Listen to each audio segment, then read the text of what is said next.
Course Introduction. Welcome to your first activity. This is a very simple exercise to start you off on your human resource admin training with Tecfclip. Now you can get your writing material and get started with the course lessons. Personal Productivity, Lesson 1. Introduction to Personal Productivity. Introduction. In the age of the smartphone, we are expected to be more productive than ever. We all seem to be busy all the time, and the more we do, the more stressful sometimes we feel. We rarely stop to think about whether all this busyness actually makes us more productive. Personal productivity. The technical definition of productivity is a measure of output per measure of input. Productivity is about producing the best possible results with the limited resources you have, usually time. Being productive is not the same as being busy or taking a lot of tasks off your to-do list. The more productive people focus on results. That is, they ensure that the right things get done. Why is personal productivity important? Always remember that your time has a value and needs to be treated as a precious resource. Practical exercise. Think about how much you are paid every month to do your job. Divide that number by the number of days you work in a month, on average 22. Then again by the number of working hours in a day, usually 8. The figure you get is your hourly rate. So, let's say you discover that your hourly rate is $10. If you waste 2 hours on a task that produces no results, you have just cost your employer $20 with nothing to show for it. If, on the other hand, you use that 2 hours to build a relationship with a client that eventually yields a big deal, you are making a return on your time. This doesn't only apply to salespeople, so if you are doing an important administrative task such as working on a project plan that contributes to the overall success of the business, then you are generating an output. That output should ultimately deliver a return. The trick is to identify the task that produces the most valuable results and focus on those. As a manager, you will not spend money on a machine or person that never produces anything. You have to get value for your money. This does not mean running around pretending to be busy all the time. Highly productive managers and professionals focus on producing useful results. Conclusion. In this lesson, we have learned what personal productivity is and how to make the most out of our time to deliver valuable output. Personal Productivity, Lesson 2. Managing Priorities. Introduction. Most managers start their day with to-do list that keeps them busy throughout the day, creating the illusion that everything is important. When we approach activities in this way, we sometimes lose focus on the things that matter most. Hence, the reason why we need to learn to prioritize. Time Matrix. The time matrix is a tool with 4 quadrants that you can use to help you prioritize tasks. It was developed by an influential management thinker, Stephen Covey. He used each quadrant to organize the task you need to do into an order of priority. Quadrant 1 contains the important and urgent activities. Covey refers to this as the Quadrant of Necessity. In this quadrant, you should put any activities that first are important and then need to be taken care of immediately. These are urgent and necessary activities such as a project with an immediate deadline or a crisis. These activities cannot wait. Quadrant 2, also called the Quadrant of Effectiveness, contains the important but not urgent activities. This quadrant is typically for tasks and issues centered on planning and preparation, including longer-term strategy, learning, training those who work with you, and building relationships with clients and staff. These activities are critical to the organization or team, but are not immediately urgent. Quadrant 3 is a quadrant where most people end up abusing time. It includes activities that are not important but are urgent. In this quadrant, you have activities that have a semblance of importance and prompt immediate reaction when perhaps they are in fact not very important and could either wait till later or might not be worth doing or need doing at all. These are time-pressured distractions, that is, tasks that someone else wants done now but are not important for you. For example, we often receive emails in our inbox and get drawn into replying to them immediately and interrupting other more important activities or work. This can be very disruptive and can waste a lot of time. Covey calls this a quadrant of deception. Quadrant 4 is for activities or tasks that are not important and not urgent. These activities have no value at all and simply waste time. We may begin activities here to give us a break from the more important activities, but then end up spending far too much time on them. For example, we might do some research into a topic we are working on, but end up spending hours surfing the net on distracting topics that do not add value. This is the quadrant of waste. Using this time matrix helps you to determine which activities are important and need to be done first. Application of the time matrix.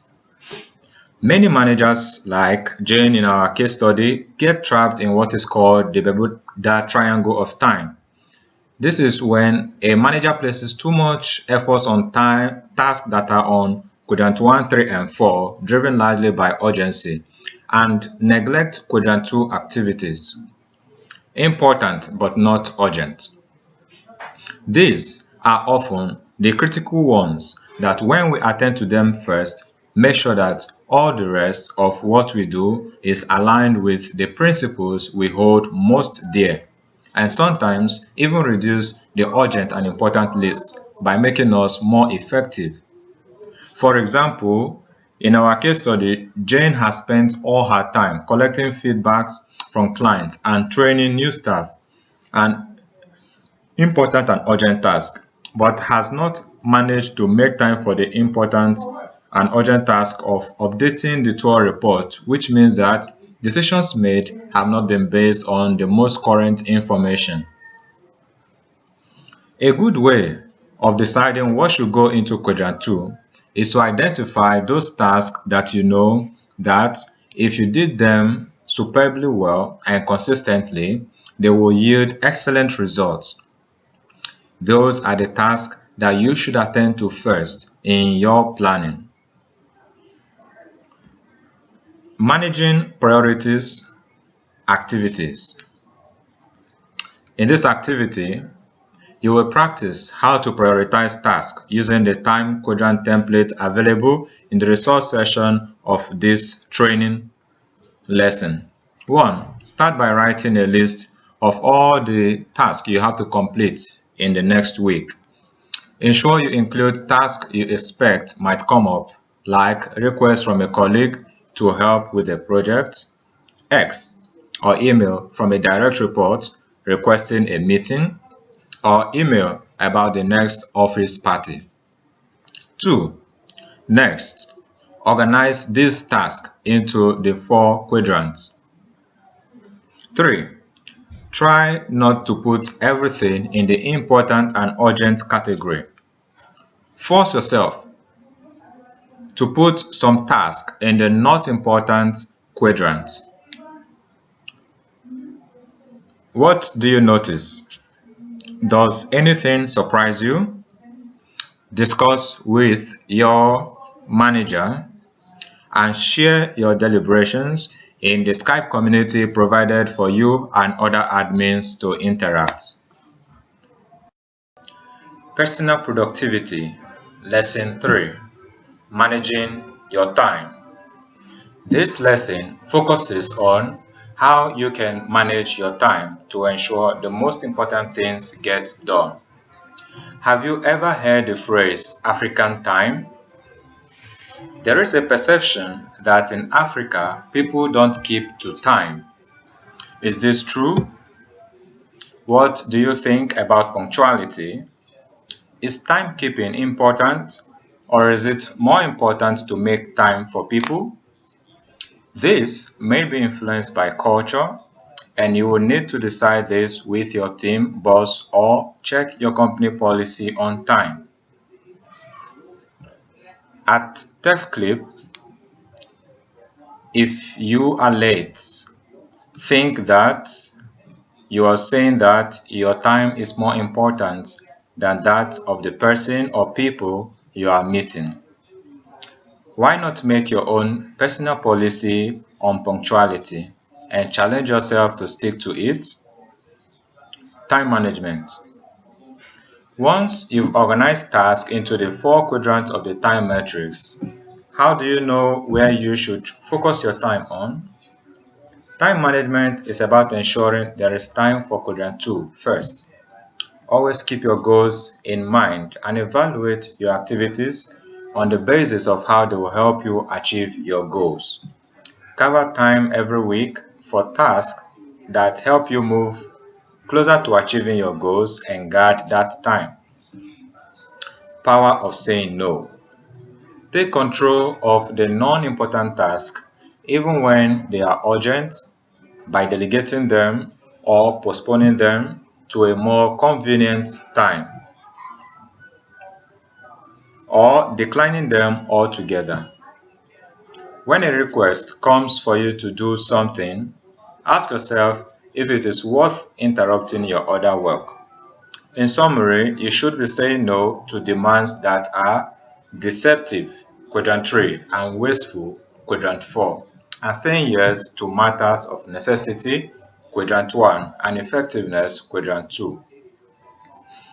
We plan in Quadrant 2, which is the quadrant of leadership, and execute in Quadrant 1, which is the quadrant of management. Time planning tips. How do really successful people manage their time? Some people swear by to-do lists, while others argue that to-do lists can actually enslave managers by making them lose sight of what is really important. Either way, you will need some kind of system if you want to really get the most out of your time and be productive at work and life. Here is a summary of the few tools you can experiment with. 1. Diary. This is the first and most basic tool in time management. Everyone needs a diary or calendar. You should always have it accessible, either via your smartphone or in your handbag or pocket. 2. To-do list. Instead of using the to-do list to organize your day, see it as a parking lot for all the tasks and thoughts racing around your head. Get into the habit of writing down all the little things you need to do. 3. Daily plan. Take 5 minutes in the morning to plan the day, or before you leave the office in the evening. Decide what you want to achieve that day. Make sure the important tasks always come first and allow time for unexpected urgent tasks. 4. Email. Research shows that even the best multitaskers cannot do 2 things at once. Jumping between different tasks is distracting, and reduces our overall productivity. Try to be very disciplined about email and set time in the day when you will check it. Conclusion: time management is about identifying high priority tasks, scheduling them, and ensuring they get done. Research shows that the average managers spend 10% of their time looking for information because they did not plan the day adequately. Spending 5 minutes out of the 1,440 minutes we each have in a day, planning can save much more and ensure we are more productive.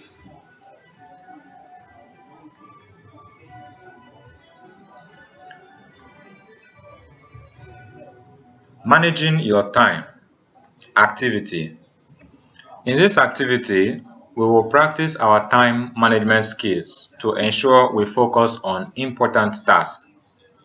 Now, take your diary for the next week.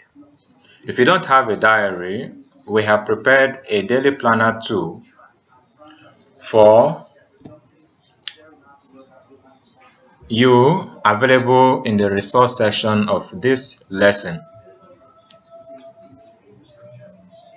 In either the diary or daily planner tool, please schedule all the important tasks from the time quadrant you developed in the previous lesson to ensure these tasks get done. Draw a line through any of the unimportant tasks that you can say no to, and ensure you have left some time to deal with unexpected events and tasks. Try working like this on a week. Only check your emails at allotted time. What do you notice?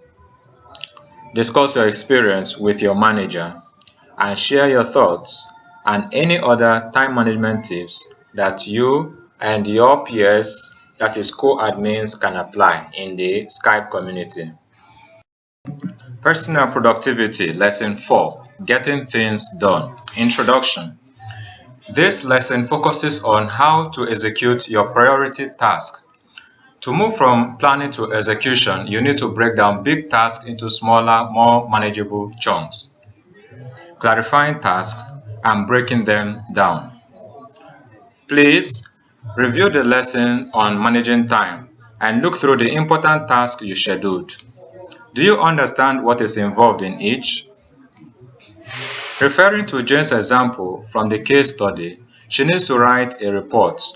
This might involve gathering information, organizing that information into a structure, drawing conclusions from the date, writing it all up, and presenting it neatly. This one simple task has lots of components. By breaking down your task into components, you have taken care of the more important part. Take a look at your task and have a goal at breaking them down into smaller components. Keep adding more components until each one seems like a manageable task you could do in one morning or afternoon. Planning tasks and setting milestones. Once you've broken down your main task into smaller components, you can plan more effectively. You might be able to squeeze them all into your daily plan, but often you will need more time to get through those larger, longer-term tasks. Please refer to the simple planning template in the resource template for guidance on breaking down tasks. For instance, in Jane's task of preparing the tour report requires 4 activities. Consider the first activity of gathering information. This in itself requires to be broken down further into pre-feedback analysis and designing the feedback channel, etc.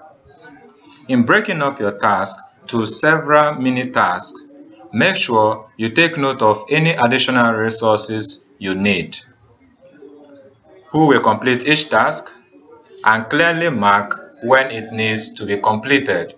Make sure your milestones are achievable. Apply the SMART principles even at the smallest, most basic level. Keep track of your work and hold yourself accountable. Conclusion: Too often, we get intimidated by big tasks. To move from planning into execution and to get things done, we need to break down this task into smaller components. Then plan how and when we are going to complete these smaller tasks. Getting things done. Activity. Do you recall the important but not urgent task you identified earlier in the managing priority lesson? 1. Break down each of these tasks into smaller tasks and map them out under a specific time period using the planning template available in the resource section of this lesson. 2. Ensure you identify and analyze the key milestone that you aim to achieve. 3. Next, hold yourself accountable to these milestones over the next few weeks by tracking these tasks and sharing with your manager and or accountability partner as your manager also is. What was the experience like? What was difficult? Did you get more done? Please discuss with your manager and share your insights in the Skype community with other admin members. Personal Productivity Lesson 5. Results and Accountability. Introduction. This lesson focuses on holding yourself accountable for delivering those results. As a manager, the buck stops with you. You can delegate various responsibilities and tasks, but you remain accountable for the final outcome. You keep working to see that everything is intact and work progress is steady. Difference between input and output. An input is something you do, like a task, whereas an output is a result that you actually achieve. For example, Jane in the case study is responsible for delivering client feedback. To do this, she produces certain inputs.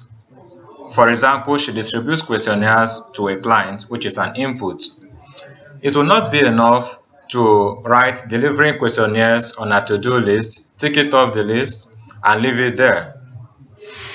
A good manager will ensure these questionnaires are completed and collected.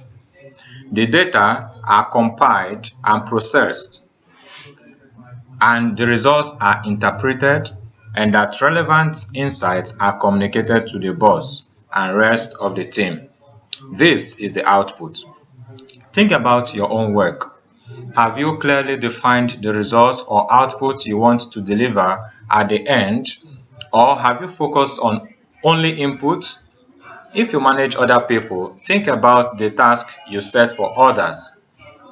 Can you motivate your team to deliver results? Accountability. Accountability is one of our core values at Tecfclip. It is about taking personal responsibility for delivering on the requirement of your job and not relying on someone else to remind you or pick up the slack when you don't deliver. We all need to be accountable to ourselves for achieving our goals and milestones, but it helps to be accountable to someone else. At Tecfclip, we have created the concept of the accountability partner, who might be your manager, working as your boss who you report directly to, and also as your mentor and coach. You may also have someone else like a peer, another admin, someone who you trust to hold you accountable to achieving your own goals. If you are already an admin on Tecfclip, you are probably already using the specific accountability partner who is your manager. Process. It's a process we offer to help you keep track of the goals you set with your manager's daily guide. If you are not, then we recommend you identify with your admin manager to be your accountability partner in a similar way. It is easier if you can meet your accountability partner in person, and we suggest that you discuss your progress at least quarterly. It could also be someone at a distance that you communicate with electronically, the most important thing is that you choose someone you respect, someone with whom you have a positive relationship, and someone who will stand up to you and ask the tough questions if you are not delivering results. That is why at Tecfclip, we provide you with an admin manager who you report to and who checks in on you on a daily basis. Once you have chosen an accountability partner, you will need to meet them to discuss your goals and their roles. And then, work should continue as usual. Please refer to the agenda for Accountability Partner Meeting 2, available at the resource section. For example, if you are meeting with anyone, you should start by understanding if you both understand the requirement and discuss your objective for your job and how you plan to meet them. And then in the follow-up meeting, you should discuss how you plan meeting these objectives, and then schedule the next meeting and share any insights. Conclusion: successful people know that to deliver the best results, they need to hold themselves accountable and often need to be accountable to someone else. Put this into practice by ensuring you are focusing on achieving results and then holding yourself accountable to an accountability partner that is working closely with your Tecfclip's human resource admin manager. Now, your activity for results and accountability. Please review the tasks and milestones you listed in your planning template in the previous lesson. Next, check whether these tasks and milestones are all output or result focused. If not, rephrase to ensure they are result oriented. Communicate this to your accountability partner, that is, your assigned human resource admin manager, and commit to holding yourself accountable to achieving all these results. Can you give examples of all the input tasks that you had to rephrase into results oriented outputs? Please discuss with your accountability partner or your manager and share your insights in the Skype community for other admins to benefit from.